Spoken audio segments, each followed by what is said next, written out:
a gente vai falar um pouco sobre esse Alto da Barca do Inferno, tá?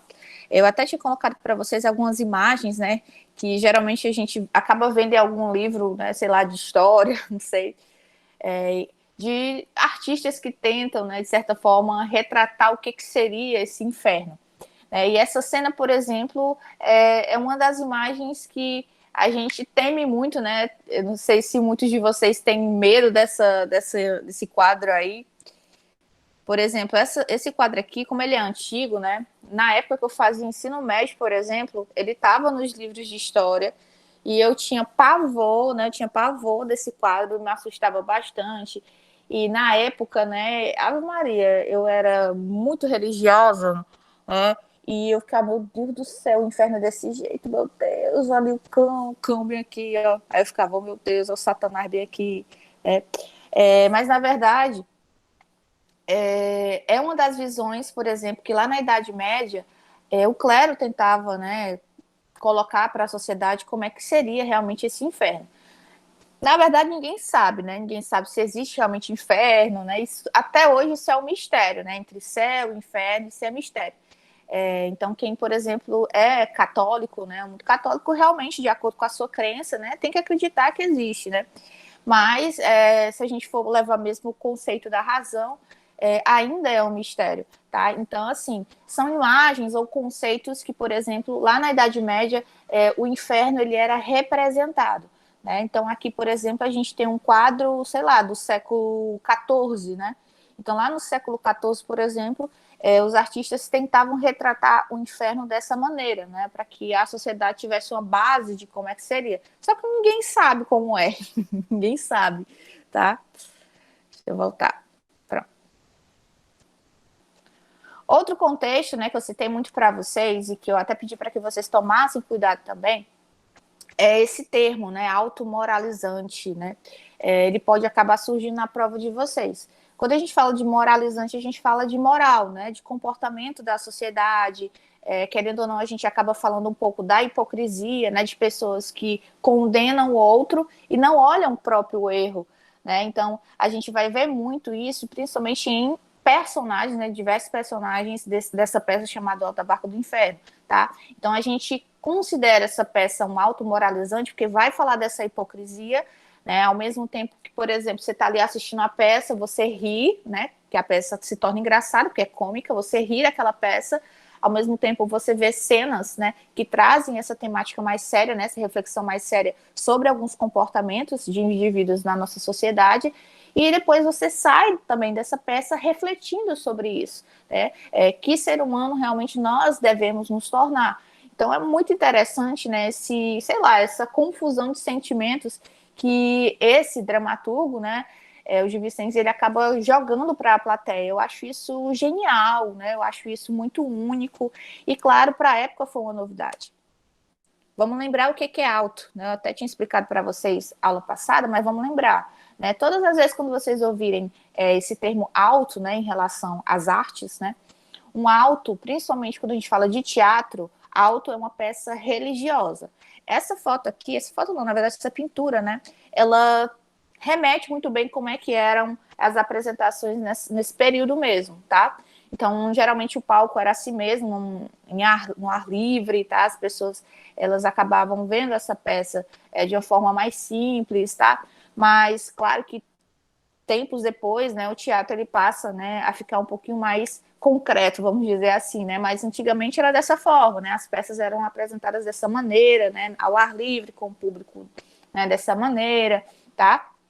Mas alto é uma peça religiosa, tá? Se é uma peça religiosa, ela também vai tratar esses cunhos moralizantes, tá? Lembre-se, quando eu falo de cunho moralizante, é comportamento do indivíduo na sociedade, a hipocrisia desse indivíduo, tá? Como é que esse indivíduo deve se portar.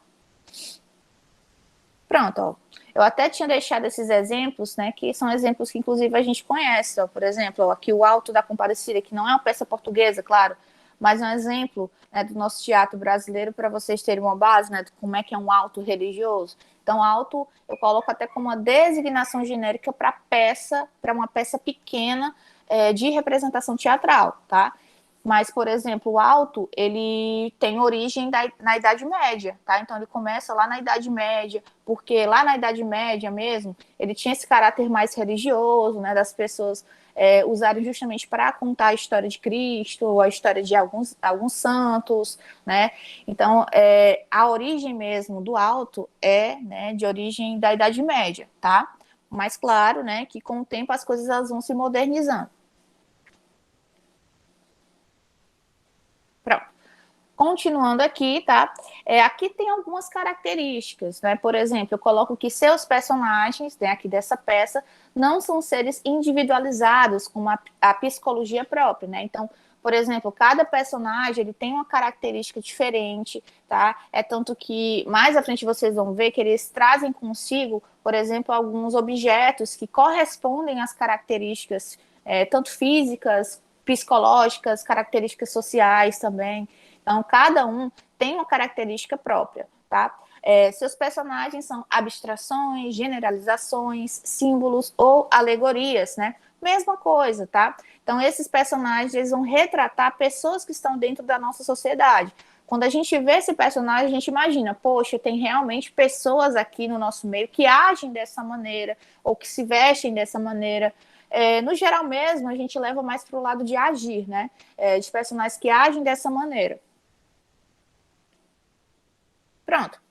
Aí eu coloco, tá? Essa diferenciação desses personagens tipos, tá? Porque é chamado de personagem típico, geralmente um personagem que representa, perdão, uma classe social, uma categoria profissional, por exemplo. Na peça tem um personagem chamado Fidalgo, né? O Fidalgo é um cara muito rico, é como se fosse um empresário, tá? E ele representa justamente essa classe social mais alta. Mas também a gente pode apresentar alguns personagens que vêm de uma classe social mais baixa também, né? Mas em relação a essa categoria profissional, a gente tem, por exemplo, o Fidalgo, né? Ou então aparecem outros personagens que sei lá, caracterizam melhor a sua profissão, tá? E nós temos também as alegorias, né, que são personificações de ideias, né, ou instituições, tá? Aqui está muito voltado também para o comportamento desse personagem, tá? Por isso que a gente chama também de alegóricos, tá? Mas é de personagens que representam, por exemplo, uma parte da sociedade, né, ou representam, por exemplo, alguma espécie de comportamento específico, tá? Deixa eu passar. Pronto, aqui é mais só enfatizando, tá, galera? Só mais enfatizando. E, no caso, né, esses personagens são caracterizados, né, por essa peça de teatro até mais didática, né, porque, querendo ou não, ela vai ensinar o público, né, a aprender alguma coisa com isso, né, com a história. Então, é uma peça que traz essa estética religiosa, né, até porque a gente está nesse período de transição da Idade Média para a Idade Moderna, né, tem essa questão moralizante, né, de você fazer reflexão sobre os comportamentos do indivíduo, da sociedade. Tem questões políticas também, né, até porque, por ser uma peça humorística, ela também tem esse lado crítico, tá? Ela vai questionar alguns fatos sociais, né, alguns comportamentos, né, sei lá, de instituições que na época eram instituições poderosas e que agiam de forma errada, tá? Então é interessante que ele foque realmente nesses 3 pontos para que a peça, ela tanto divirta você, como ela também te ensine alguma coisa. E querendo ou não, né, galera? Isso aqui é muito bom, né? Muito bom quando uma peça te ensina alguma coisa. Pronto, tá aqui o homem, tá? Gil Vicente. Gosto muito desse cara, porque ele tem um pingo de juízo. Eu acho que quando a gente tem, sei lá, artistas dessa maneira, sei lá, a obra se torna bem mais interessante, tá? Então, assim, por exemplo, os membros, né, da igreja, eles são salvos, né, dessa constante crítica, né, vicentina, só que às vezes, né, é importante que a gente observe, por exemplo, que esse espírito religioso que está presente nessa formação do autor, né, ele não quer criticar essas instituições, ele não quer criticar esses dogmas, né, ou a própria religião, mas esses indivíduos que acabam corrompendo ela. Então, essa função moralizadora que eu falei, né, e que está dentro desse teatro, ela acaba trazendo alguns fatos, né, algumas situações que acabam revelando, na verdade, esse mau comportamento dentro dos nossos costumes, né? Por exemplo, a imoralidade de frades, a corrupção, por exemplo, dentro de uma família, o modo como o médico trabalha de forma irresponsável, as práticas da feitiçaria, por exemplo, um dos pontos que ele critica muito é o abandono do campo para se entregar às aventuras do mar, tá? Então, Gil Vicente, por exemplo, era um cara que preservava bastante a cultura de Portugal, né? Tanto que a gente vê esse traço de crítica pesada, né? De pessoas que deveriam realmente sempre buscar ser melhor todos os dias, tá? Passar. Pronto, aqui do ladinho, ó, como vocês estão vendo, eu coloco só características gerais dele, né? Que é o uso dessa sátira social, né? Porque a peça ela tem esse cunho mais humorístico, o uso de alegorias, que são esses personagens, tá? Temática religiosa, claro, que é um alto, né? A peça inteira é escrita em versos, diferente de outras peças que você vê, né? Que a gente tem um texto bem mais aprofundado, né? Aqui a peça todinha é feita de versos rimados, alguns versos acabam fugindo dessa estética rimada, mas alguns são rimados, outros não são. Mas ele tenta sempre trazer essa melodia, né? Essa música essa musicalidade dentro do texto da peça, tá? Teatro moralizante, né? Acabei de explicar o porquê que é moralizante, né? E pedagógico, exaltação das virtudes humanas, né? Então, querendo ou não, ele coloca os nossos pontos negativos, mas ele também coloca, né, os pontos positivos de cada indivíduo, tá? Meio que dando uma esperança de que todos nós temos essa oportunidade de mudar sempre, né, para melhor, tá? Condenação dos vícios da sociedade, isso aqui está relacionado também ao comportamento, tá? Às vezes a gente reconhece que nós cometemos falhas, né, de comportamento, só que a gente não muda, sabe? A gente até pode dizer, não, eu vou ficar me policiando, eu vou mudar, por exemplo, sei lá, vou deixar de ser invejoso, vamos supor assim, né? Vou deixar de ser invejoso, só que a gente acaba não conseguindo. Então, por isso que a gente volta para esse ponto aqui, né? Que são alguns vícios que a nossa sociedade tem, de praticar alguma coisa ruim, né? De, sei lá, de cometer algumas falhas, alguns crimes sociais, né? E que a gente diz que vai mudar e não muda, tá? Então, ele remete também, né? Ele meio que mete o dedo mesmo na ferida para que a gente se toque, né, das falhas que a gente está cometendo. Critica indivíduos, né, claro, corruptos dentro da igreja. Então, novamente, a missão dele não é criticar a igreja, mas criticar as pessoas que estão agindo de má fé dentro dela. Só que lá naquela época as pessoas não conseguiram entender essa visão do Gil Vicente, né? Porque ele não queria realmente criticar o catolicismo, mas as pessoas que agiam de forma incorreta dentro dele. Mas as pessoas já levavam para outro âmbito, diziam, não, ele está criticando a igreja e tal, aí já condenavam o cara, mas essa não era a ideia dele, nunca foi a ideia dele. Tranquilo para vocês até aqui? Tranquilo, né? Tá bem de boa. Pronto, aqui, ó, geralmente eu coloco só algumas informações básicas, tá? Ó, exatamente o ano, né, que foi apresentada essa peça a primeira vez, tá? Foi apresentada para essa rainha chamada Dona Maria de Castela, tá? De Portugal. Inclusive, ela já estava doentinha, tanto que quando vocês forem, se vocês tiverem curiosidade, né, para pesquisar um pouco sobre a vida dela, ela passava boa parte do tempo do seu mandato deitada, né? Pronto. Aqui, características desses personagens, ó, não se caracterizavam não só pelas essas ações, né, esses hábitos e vestuários, mas também pela linguagem peculiar. Isso é um ponto que eu gostaria até de falar para vocês aqui, tá? Primeiro ano. Porque o Gil Vicente, ele gostava, na verdade, de colocar a variação típica, né, desse personagem. Então, por exemplo, não adiantava para ele colocar uma mesma linguagem para todos eles, por exemplo.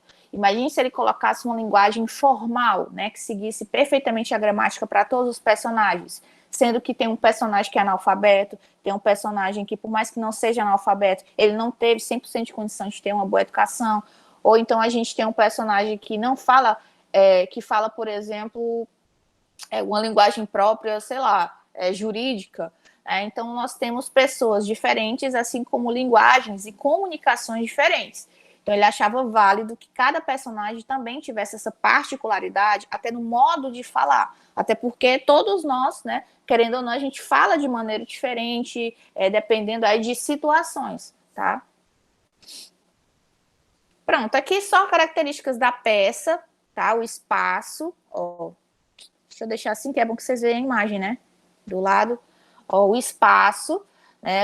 O cenário, na verdade, desse espaço, a gente tem esse porto, né? Um porto onde os barcos eles ficam, né? Ancorados, e a gente tem duas barcas, uma barca do Paraíso, que também é chamado Barca da Glória, e a gente tem outro barco, né? Que é o chamado Barco do Inferno, ou Barca do Inferno. A gente tem a Barca da Glória, que é o Paraíso, o céu, e a Barca do Inferno, tá? Na Barca do Inferno, claro, nós temos, né, o diabo, e o diabo ele vem junto com um companheiro, ele traz um companheiro consigo. Agora, lá na Barca da Glória, não, a gente só tem um anjo, tá? Tempo, galera, em relação ao tempo, a gente coloca aqui em relação à peça que ele pode ser psicológico, tá? Porque a gente tem personagens que estão mortos, né? Então a gente não pode colocar um outro tempo que não psicológico, ok? Então a gente tem ali um porto em que pessoas vão ser julgadas, né? Basicamente um purgatório, em que pessoas estão sendo ali julgadas para ver se elas vão para o céu ou vão para o inferno, tá? Então, como eles estão mortos, os personagens são defuntos, né? A gente coloca esse tempo psicológico. Linguagem, né? Redondilha maiores, se liguem nesse termo, né, que pode surgir na prova de vocês, né, redondilha maior é quando eu tenho 7 sílabas poéticas, então cada verso do texto da peça tem 7 sílabas poéticas, tá? Linguagem coloquial, né, que é uma linguagem coloquial, uma linguagem informal, que foge um pouco dessas regras gramaticais, uma linguagem que nós utilizamos no nosso cotidiano, e como eu falei, isso é muito bom para caracterizar cada personagem, tá? Em relação à estrutura, a peça, né, ela é composta apenas por um ato, né, dividido pelas falas do anjo e do diabo. Então, basicamente, não tem nem troca de cenário, né, porque o cenário é o mesmo cenário do início ao fim, que é só esse porto e os personagens chegando nele. Então, não tem esse trabalho de estar trocando, sei lá, algumas peças do cenário, não tem, é a mesma peça, é o mesmo ato, tá? Então, não tem perigo, não tem dificuldade, não. A mudança mesmo é só de personagem. Pronto. Outro ponto, né, que eu gostaria de citar são esses personagens típicos, né, ou esses personagens simbólicos, né, na verdade, tá? Então, como eu falei, esses personagens, eles entram na cena com alguma característica que vai determinar essa classe social deles, tá? Por exemplo, se tem o fidalgo, né, o fidalgo, ele vem acompanhado, né, do seu parceiro, né, na verdade, seu empregado, que traz um banquinho, que segura a sua manta, né? Então, todas essas características condizem com o social desse personagem, tá? Agora aqui, ó, em relação a simbólico, ó, também podem ser caracterizados como personagens simbólicos porque eles apresentam algum tipo particular de comportamento do ser humano. Mas isso aí é de aparecer mesmo, né, galera? Como eles vão trazer objetos, né, que caracterizam essa classe social, eles também vão trazer comportamentos, tá? Passei. Porque aqui é o judeu, ó. Aí ele traz o bode, por aquele termo em relação a bode expiatório, né? Então, como aqui é o judeu, o personagem judeu, ele traz um objeto que corresponde a como ele é conhecido na sociedade, né? E eles relacionavam o judeu à questão do bode expiatório. Pronto, ó. Aí aqui, como eu falei, a questão dos objetos. Cada personagem vai trazer um objeto. Então, todos esses objetos, eles vão até permitir que o público ele identifique com mais facilidade o tipo social, né, que vai pertencer cada um deles. Então, alguns desses símbolos são até mesmo pessoas que faziam parte da vida de cada uma dessas personagens, e que acabam permitindo tornar até mais evidente esses defeitos ou esses pecados. Então, o objeto é muito importante para que a gente identifique também, né, esses pecados. Então, assim, todos esses personagens, por exemplo, eles trazem esse objeto, ou eles podem trazer, sei lá, uma pessoa junto com eles, como a gente viu aqui o exemplo, né, que eu dei. Então, esses objetos são fundamentais para que a gente identifique essa falha, né, esse defeito do indivíduo, do personagem, tá?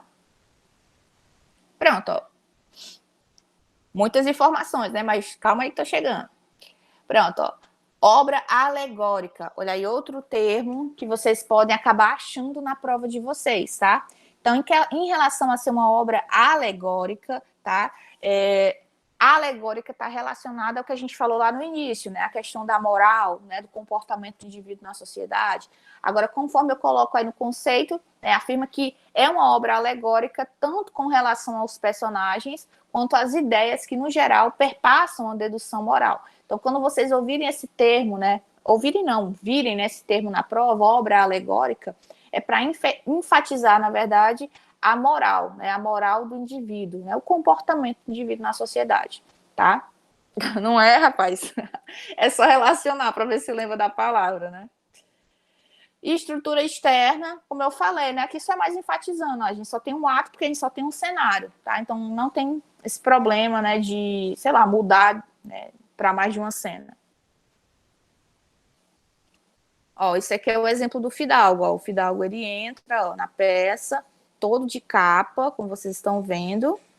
Aí ele tem consigo, né, um empregado que segura a sua manta e ainda segura um banco para quando ele cansar, ele sentar nesse banco. Né? E detalhe, né, ele está ali morto já para ser julgado e o cara não deixa essa característica dele, né, que é essa característica soberba, né? Pronto. Em relação aqui à primeira cena, tá? Em relação à primeira cena, agora sim a gente vai começar a peça, tá? Em relação à primeira cena, o diabo e o companheiro, eles estão se preparando para a chegada desses novos passageiros, né? Então, claro, né, que o diabo e o seu parceiro, eles estão ansiosíssimos para levar pessoas para o inferno. Então, eles estão ali ansiosos, né? Meu Deus, qual vai ser a outra vítima, a próxima vítima para entrar aqui na minha barca, né? E a gente tem a segunda cena, nessa segunda cena a gente entra com esse primeiro personagem, que é o Fidalgo, né? O que eu acabei de falar para vocês, e o Fidalgo já entra, né? Já dizendo que já vai entrar no paraíso, no céu, porque ele é rico. Então, como ele é rico, ele não precisa passar ali pela barca do inferno, porque ele não vai para o inferno. Como é que um homem rico, um fidalgo, vai para o inferno? Né? Então ele já meio que já entra questionando e tal, né? Só que é claro, né, que em relação aos diálogos ele acaba demonstrando esse defeito dele terrível, né?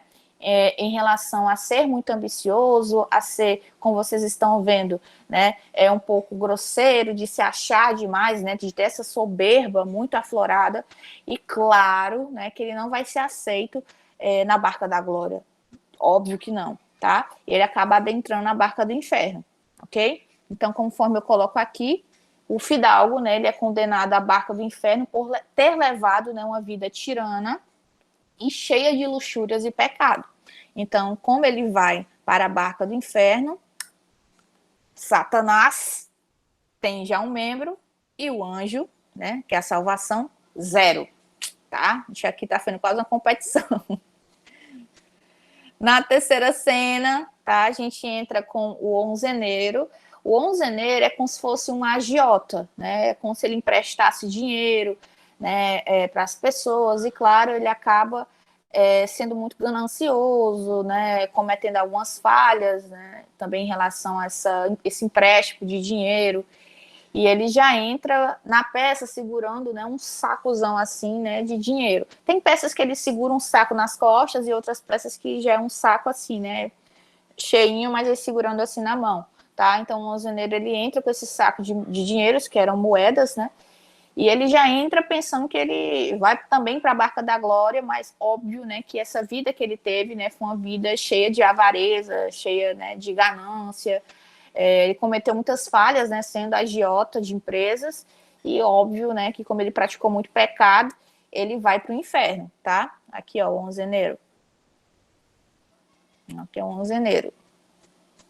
Então, se o onzeneiro vai para a barca do inferno, quantas almas nós temos no inferno? 2 almas, tá? Vamos lá. Seguindo, na quarta cena da peça, eu falo aqui tão rápido, né? Parece que a peça é pequena, mas não é não, viu, galera? Porque eu tô tentando ser objetiva. Na quarta cena, a gente tem um terceiro personagem. Esse personagem, eu acho ele interessantíssimo, que é o personagem que é chamado de Parvo. Deixa eu passar aqui para vocês verem. Não sei se eu botei aqui. Vixe, parece que eu não botei, ó, mas eu vou dizer, se não tiver... Ah, não, tá aqui. Tá aqui, graças a Deus. Pronto, então na quarta cena, entra esse terceiro personagem que é o Parvo. Né? Claro que Parvo é um apelido, né? O nome dele mesmo é Juane, né? Ou Juane. E o personagem Parvo, tá? Ele é um personagem que tem essa característica de ser doido, né? Ele tem problemas mentais. Então, se ele tem alguns problemas mentais, a sociedade o intitula de doido. A gente sabe que isso é um termo, inclusive, preconceituoso, né?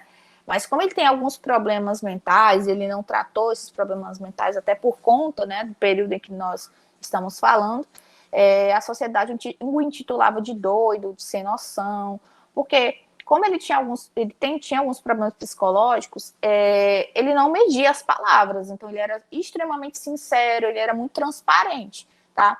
Então, como ele era muito transparente, claro, querendo ou não, ele é uma pessoa muito, né, como é que eu posso dizer, muito verdadeira, né? Então, vejam que eu coloco o seguinte, né, por ter errado, sem maldade, porque ele, claro, se ele xingou alguém, de acordo com esses preceitos católicos, ele praticou um pecado, né?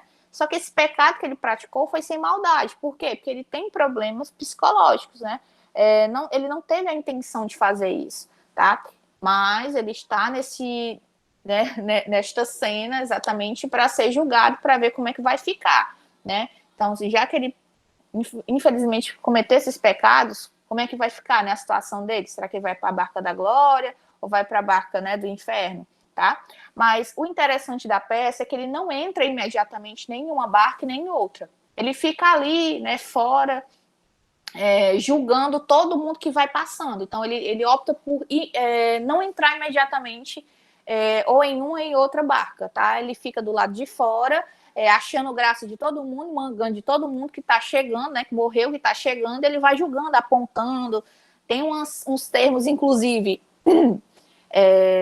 que a sociedade criticou na época na peça, que são termos bem chulos, né? Porque ele coloca alguns termos de baixo calão, né? Tem alguns. Mas assim, o baixo calão eu nem acho assim tão pesado. Por exemplo, quando tem cenas que ele briga com o diabo, né? E ele olha pro diabo e diz que ele morreu, foi de caganeira, né? Ele coloca esses termos, caganeira, ou então caga-merdeira. Então, acho que os termos de baixo calão talvez sejam nesse naipe, tá? Mas ainda não vejo assim tão pesado. Mas para a época, né, talvez seja. Pronto. Então, ó, até como eu tô colocando aí, para a peça, né, e para os personagens, ele era ou doido ou idiota, né? Porque ele agia dessa maneira, né? Ele não media as palavras, ele xingava mesmo as pessoas. Então, ao chegar à Barca da Glória, o Parvo diz não ser ninguém por causa, né, da sua humildade e modéstia. É claro, o anjo ele deixa esse Parvo entrar na Barca da Glória, claro, né, já quase no final da peça. Pronto. Aí aqui uma alma se salva, né, e duas ainda estão no inferno. Tô terminando aqui, tá? Já tô no finalzinho. Seguindo, né, a gente tem a quinta cena, que é o sapateiro. Então, a gente tem esse sapateiro. O sapateiro, quando ele era vivo, ele acabou errando muito, praticando alguns pecados, porque ele roubava muito do povo, tá? Principalmente em relação à questão mesmo desse trabalho dele, né? Ele roubava muito o povo, às vezes, por exemplo, ele dizia que estava tudo bom com o sapato, estava tudo perfeito, mas a pessoa pagava um absurdo e não durava, sei lá, 2 dias o sapato. Então, ele acaba sendo condenado por roubar, né, desse povo, né, usar o seu trabalho de má fé. Tanto que ele durou, na história diz que o ofício dele, realmente, sapateiro, dura 30 anos. Ele é um falso religioso, tá? Então, ele é condenado também para a barca do inferno, ó, que é o sapateiro, ó.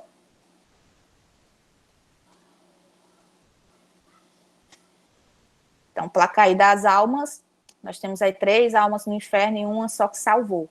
Sexta cena, tá? Em relação à sexta cena, a gente tem o frade. Nessa cena em que o frade ele aparece, galera, claro, o público não vai gostar, né? porque o frade ele representa a Igreja Católica, tá? Aí vocês lembram que eu falei que a Igreja Católica não interpretou bem, né, a crítica que ele queria colocar? E na cena, o frade ele representa esse clero e ele entra nessa barca condenado em relação a esse falso moralismo. Outro detalhe bem interessante, ó, deixa eu passar aqui, deixa eu botar aqui para vocês verem, né, a fotinha dele. Outra coisa interessante quando ele entra na cena é que ele vem acompanhado de uma menina chamada Florença, tá? O que dá a entender que ele tinha uma relação com essa moça, mesmo sendo frade, ok? Então, claro, né, que querendo ou não, se a gente for nos aspectos, né, do catolicismo, isso é visto como pecado, tá? Então, vocês estão vendo aqui que cada personagem traz um defeito bem pesadinho, né, galera? Então, obviamente, o frade ele vai ser condenado e vai para a barca do inferno, ok? Na sétima cena, a gente tem personagens, né, por exemplo, como a alcoviteira, que é chamada de Brígida Vaz, né, geralmente a alcoviteira, aqui, né, ela é condenada porque ela praticava feitiçaria, na época ela comandava a prostituição, né, mas essa prostituição que ela comandava, ela não tratava muito bem as meninas, tá, então ela foi condenada por essa prática de feitiçaria e também de prostituição, tá? Deixa eu botar aqui a bichinha, ó. Aqui, coloquei uma imagem que representa muito bem, tá? O coviteira, tá aqui ela, ó, com os vários, né, objetos aqui de dinheiro que ela acabava, né, angariando com a prostituição. Então, ela ganhava dinheiro, muito dinheiro, e as meninas que trabalhavam para ela, com prostitutas, não ganhavam quase nada. Então, ela roubava, de certa forma, das meninas. Então, mais uma alma para o inferno. Rapaz, parece que só o parvo aqui, né, galera? E tá se salvando, né? Na oitava cena, a gente tem um judeu, tá? O judeu, deixa eu botar até aqui. Não, deixa eu falar logo aqui do judeu, tá? Vejam que eu descrevo aí que o judeu entra, né? Ele é o sétimo personagem a entrar. E ele é condenado porque ele não acredita nessa fé cristã. Mas é óbvio, né? Ele é judeu, né? Ele tem outra crença. E ele passa a dialogar, né, com o anjo, né? E decidindo aí o diabo que ele e o bode irão a reboque, né? Isto é, separados dos restantes, como acontecia com os judeus. Então, os judeus, ele é condenado aí ao inferno, não é exatamente porque ele não acredita nas crenças do catolicismo, é porque na peça, na fala do judeu, ele acaba desrespeitando o cristianismo, ele ofende, de certa forma, com a fala dele, o cristianismo, e claro, né, ele já estava com um pezinho ali para entrar na barca da glória, né? Só que quando ele passa a criticar ou a condenar o cristianismo, o anjo ele volta atrás, tá? Então ele quase entrou, mas acabou voltando. Que o judeu, ó. Ok? Tá bom? Mais uma alma para o inferno. Em seguida, nós temos aí o corregedor, na verdade, e o procurador. Então, vejam que eu coloco que eles foram condenados, né, ao bate infernal por usarem o poder do judiciário em benefício próprio. Mesmo esquema, né, de roubar dinheiro do povo. Então, como eles roubavam dinheiro do povo, né, óbvio que os dois vão ser condenados, que vai ser visto como pecado, e claro, quem vai gostar disso? Satanás, né? Satanás vai gostar disso. E mais uma alma para o inferno. Ó, mais uma alma para o inferno.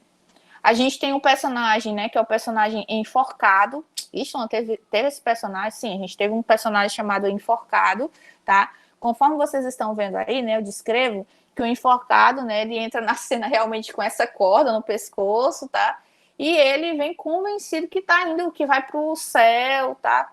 Porque, né, ele vai dar a entender que sofreu muito durante a vida e tal, só que para o catolicismo isso é visto como um pecado, né? E ele acaba também entrando na barca do inferno, porque eles descobrem, né, que enquanto ele estava vivo, ele também era um ser corrupto, né? Ele enganava as pessoas.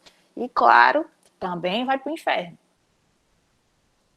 Pronto, mais de uma alma para o inferno.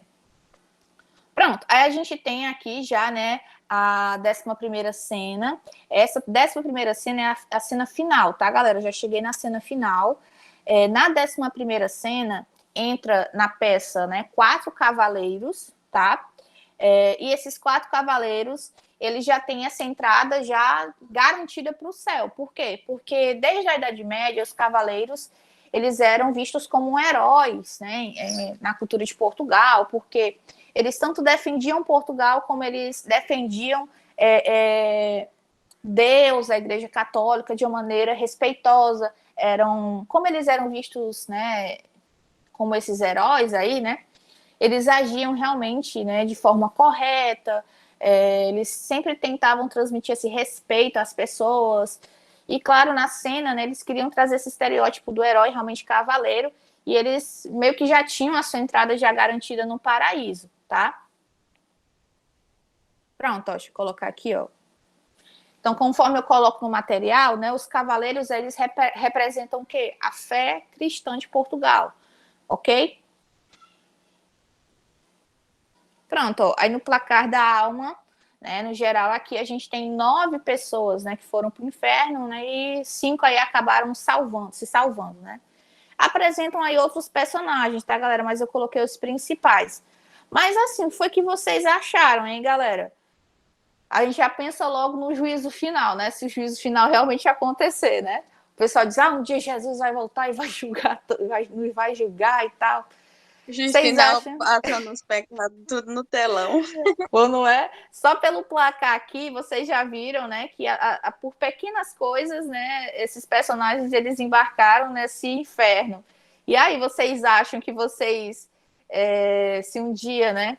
A gente se for, né? Um dia, vocês acham que vocês vão embarcar na salvação, na barca da glória ou na barca do inferno? O que, é que vocês acham?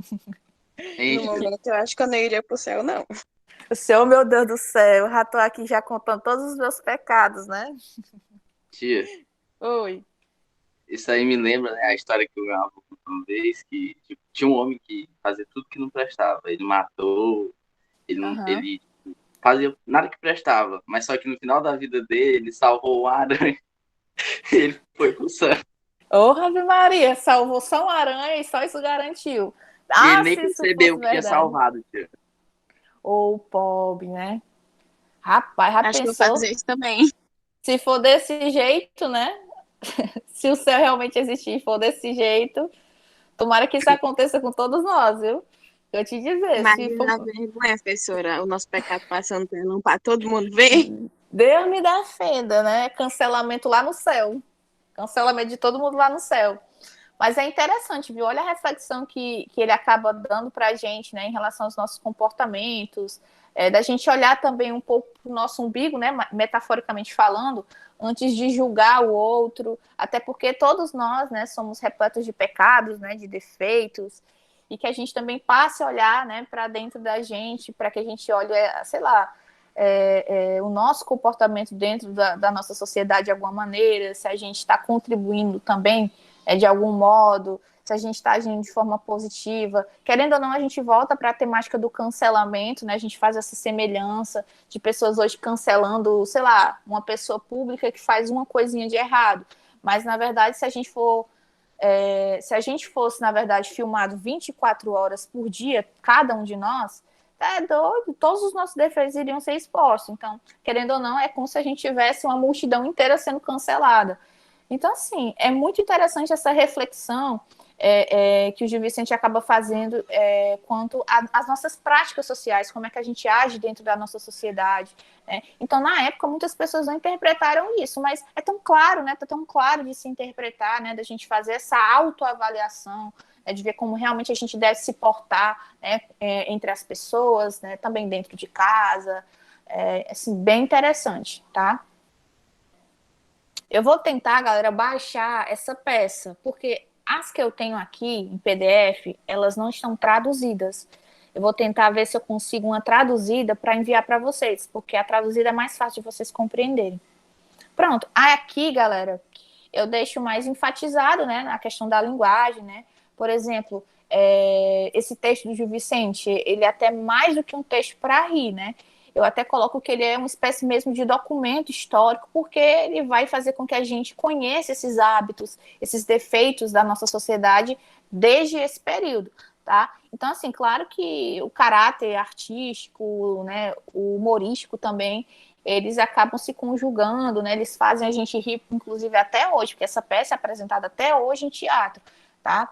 Por quê? Porque eles trazem esses tipos sociais, eles acabam evidenciando um pouco mais esses seres humanos, principalmente em relação aos nossos defeitos hoje também, tá? Outro aspecto que a gente pode também colocar de interessante é essa intemporalidade do Gil Vicente, né? Porque ele vai permitir que a gente viaje, né, em relação ao tempo, né, por conta dessas palavras da época também, tá? Então aqui eu coloco todos esses pontos cômicos, né? O cômico na linguagem, o cômico na situação, né? A situação engraçada, né, dos personagens, como é que eles vão ser levados até a barca do inferno, por que eles estão sendo levados até a barca do inferno, o cômico em relação a esse caráter do personagem, né? O fato de cada personagem ter um caráter diferente, de trazer consigo também objetos que vão caracterizar esse caráter. Tudo isso você acha que implica numa estrutura bacana de peça, tá? Deu para entender, gente, aqui, essa peça? Muito boa, Deu. né, a peça? Muito legalzinha a peça. É porque eu falando aqui é uma coisa, né? Acho que vocês assistindo ou lendo é outra totalmente diferente, que vocês veem a linguagem e tal, né? Porque a gente tem diálogos bem interessantes dos personagens tentando convencer o demônio a não entrar na barca do inferno, o demônio, claro, que acaba também trazendo uma fala engraçada, né? Porque ele ilude esses personagens, né? E eles acabam caindo na lábia do demônio, né? E entra. É como se o demônio dissesse, não, cara, aqui, ó, você pode fazer tudo que você quiser e tal. Claro que ele tá mentindo para essas pessoas, né? Para essas almas, eles acreditam e adentram, né? Então é muito interessante porque mescla nessa seriedade, mas também a comicidade. Pronto, então vamos lá. Vou sair daqui e a gente vai para outro assunto que é variação, que é pequenininho, tá? Deixa eu botar aqui.